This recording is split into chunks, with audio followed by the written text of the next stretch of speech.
Namaskar, my name is drgdsharma and you are watching English, and we are in the continuation of the ongoing lecture series on common errors. And in this video we have taken two words or two phrases rather, cope up and cope with. One is mistaken and is always incorrect. The other is correct and it is the only correct form used in any way. पहले बात करते हैं cope with की. So cope with is to deal with something. When you have tolerance, when you can manage with something, so you can cope with the thing, you can deal with the thing, you can deal effectively with the thing.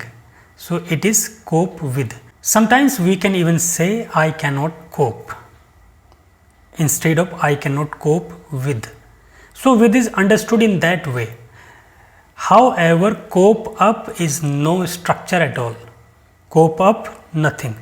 और कुछ लोग तो cope up with कह देते हैं उसको. Cope up with is incorrect, absolutely incorrect.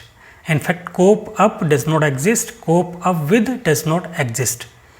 Only phrasal verb that exists is cope with. Or it is not exactly a phrasal verb. Cope is a verb and it takes with as a preposition always, which means to efficiently, effectively deal with or manage or to do away with the things in order to feel comfortable.